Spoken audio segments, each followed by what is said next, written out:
जय श्री राम मित्रों। कहते हैं कि जब आग लगी हुई होती है ना, तब ही गति बढ़ती है। रॉकेट के नीचे जब आग लगती है तो रॉकेट जितनी तीव्र गति से आग लगती है उतनी ही तीव्र गति से अंतरिक्ष की तरफ गमन करता है। पेट में जब आग लगी हुई होती है तो अकर्मण्य भी कर्म करने के लिए प्रवृत्त हो जाता है, और जब लक्ष्य को साधना हो और भूख तेज हो उस लक्ष्य को साधने की, तो स्वाभाविक रूप से हमारी गति भी बढ़ जाएगी।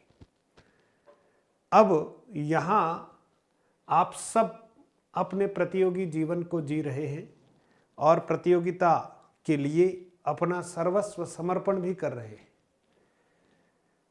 लेकिन आपके तैयारी करने को लेकर कई तरह की स्थितियां आपके जीवन में पैदा होती होगी और हो रही होगी, ये सत्य है।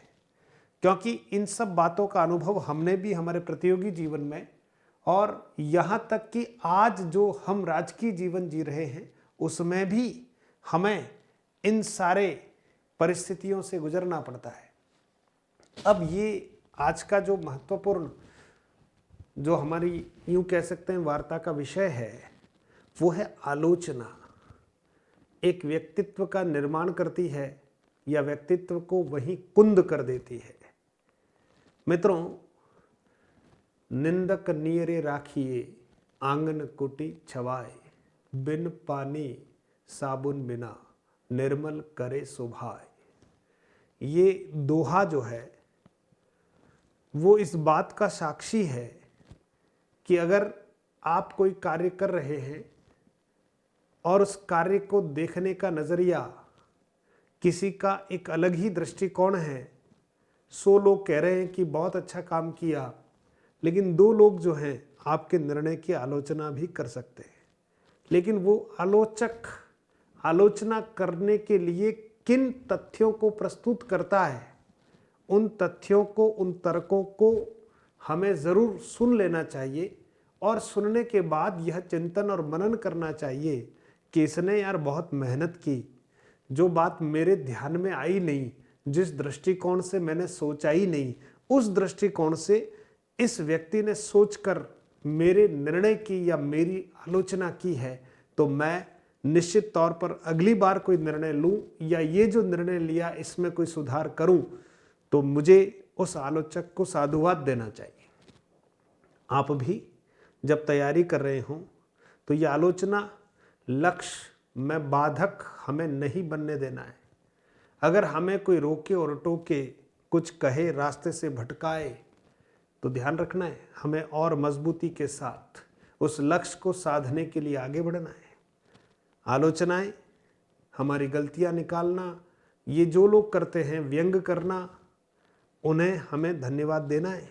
एक समय के बाद जब हम सफल हो जाएंगे उनके व्यंग बाणों के प्रभाव से, क्योंकि आप सोचिए किसी ने ये कह दिया तेरे से तो पढ़ा जाएगा, मुझे तो नहीं लगता, तो इस जन्म में तो ये तो नहीं बन सकता, क्योंकि तेरे पास अकल ही नहीं है, बैठने का तजुर्बा ही नहीं है, बैठने का साहस और सामर्थ्य ही नहीं है, और सपने देख रहा है कि मैं ये बन जाऊं, ये बन जाऊं, तू, तेरे बस की बात नहीं है। ये शब्द कहने वाला व्यक्ति एक बार तो हमें लगेगा कि बहुत जलील कर रहा है और जले पर नमक छिड़क रहा है, लेकिन ये शब्द हमको रात को सोने नहीं देंगे, आराम से खाना खाने नहीं देंगे, और हमें निरंतर, क्योंकि आग लग गई, हमारी गति बढ़ा देंगे। तो मित्रों, मेरा ये मानना है कि आपकी कोई बुराई करे तो ज़्यादा घबराओ मत, थोड़ा सा उस बात को सुन लो और चिंतन करो। शब्दों के द्वारा जवाब देना बहुत सरल तरीका है। किसी ने हमारे लिए कुछ कह दिया, कुछ गाली दे दी, कुछ अपशब्द कह दिए, और तुरंत हमने उसको उसी समय निपटा दिया।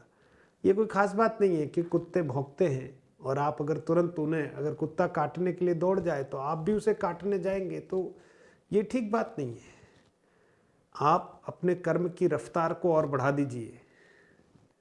कोई हमारी लाइन को छोटा करने का प्रयास करे तो उसकी लाइन बहुत छोटी हो जाएगी। और इतिहास इस बात का गवाह है कि सत्य का मार्ग रोकने के लिए कितने ही आप आडंबर रच लें, झूठ की बुनियादों पर कई सारी बिल्डिंगें खड़ी कर दें, लेकिन सत्य के सामने एक दिन वो धराशायी होगी।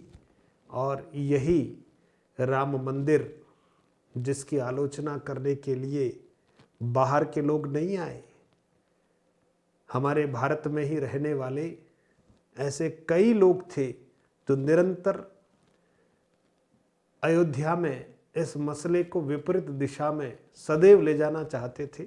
वकीलों की बहुत बड़ी फौजें खड़ी कर दी, पैसों की कोई कमी आने नहीं दी। हो सकता है कि हमारे जो मुस्लिम संप्रदाय के भाई हैं, हो सकता है वो इतना प्रखरता से आलोचना नहीं कर रहे थे, लेकिन कुछ हमारे ही लोगों ने मिलकर उनको भी भड़काया हो।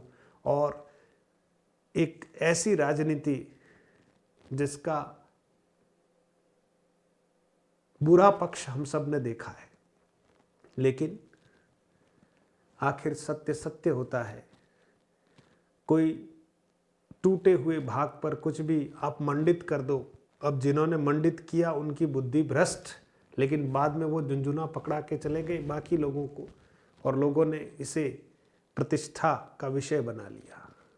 किसी के प्लॉट पर कब्जा करके हम ये कह दें कि 15 वर्षों से हमने कब्जा किया।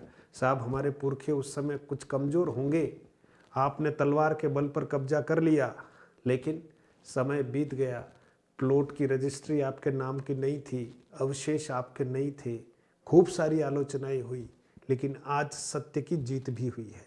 ठीक उसी प्रकार से आप अपने कर्म में रत रहें, आलोचनाओं की चिंता न करें। आप पढ़ते समय ये ज़रूर ध्यान रखें कि अगर मुझे कोई रोक रहा है तो वो मेरे लिए बाधक नहीं है, वो मेरे लिए तो और लक्ष्य को साधने का रास्ता और सुगम कर रहा है और मेरी गति को तीव्र कर रहा है। आपको कोई अपशब्द कहे तो बस उसे ब्रह्म वाक्य समझिए और दिन रात एक कर दीजिएगा। आलोचना करने वालों के मुंह कब बंद होंगे? जब सफल हो जाएंगे आप। जैसे बहुत सारे ऐसे काम जो भारत में बहुत वर्षों से विवादों का विषय बनाकर आनंद लेने वाले लोगों के मुंह पर ताला लग गया, क्योंकि सत्य की जीत हो गई। इसलिए आप भी खूब मेहनत कीजिएगा। कभी आप पढ़ेंगे इतिहास में कि जिस अवधपुरी में प्रभु श्री राम के जन्म के समय जो मंगल गान गाया गया, भय प्रकट कृपाला दीन दयाला कौशल्या हितकारी हर्षित महतारी मुनि मनहारी अद्भुत रूप विचारी, उनको उन्हीं के धाम में, टाट में, पेबंद में, टेंट में रहना पड़ा और एक वर्ष में 5-7 वस्त्र दिए जाते और पानी टपकता, कोई व्यवस्थाएं ठीक ठाक नहीं, कई सारे प्रतिबंध, लेकिन सत्य सत्य है। इसलिए आलोचनाएं हमें जीवन में साधना की तरफ प्रवृत्त करती है। घबराए नहीं, आपके जीवन में भी प्रभु श्री राम की कृपा होगी। मेहनत कीजिएगा। आसुरी शक्तियों का दमन करने का साहस प्रभु श्री राम ही हमें दे सकते हैं। विपरीत और कठिन परिस्थितियों में किस तरह मर्यादाओं में रहकर हम अपना काम करेंगे, ये तो हमें प्रभु श्री राम ही या उनका जीवन चरित्र हमको अच्छे से बताता है। इसलिए आलोचनाओं से नहीं घबराना है, बस धुन के पक्के होना है। लक्ष्य को साधने के लिए हमें निरंतर चरेवेती के सिद्धांत पर आगे की तरफ बढ़ना है। और जो मार्ग में अवरोधक हैं, जो मार्ग में कहीं बाधक महसूस होते हैं, उनको बाधक न मानते हुए हमें अपनी गति को तेज करना है, तो हम वांछित समय में या उससे पहले ही लक्ष्य की प्राप्ति कर लेंगे। तो आप सभी मित्र जो हैं खूब पढ़ें, इधर उधर की बातों पर कम ध्यान दें, लेकिन जिस दिन आप सफल हो जाएंगे उस दिन ये सारी बातें बंद हो जाएगी। कुछ नया विषय ढूंढेंगे आलोचना करने के लिए। तो निंदाओं की, आलोचनाओं की ज़्यादा परवाह न करें, उनको अपना हथियार बना लें। सामने वाला सोच रहा है कि ये ढीला पड़ जाएगा और उसी के शब्दों को आप हथियार बनाना सीख गए ना, तो वो बोलता रहेगा और आप उसी के शब्द से अपनी ऊर्जा को बढ़ाते रहेंगे और गति बढ़ाते रहेंगे, और आप एक दिन उस जगह पर पहुंच जाएंगे जहां तक ये आलोचना करने वालों की पहुंच ही नहीं होगी। तो बहुत बहुत धन्यवाद। पढ़ते रहिए, मस्त रहिए। जय श्री राम।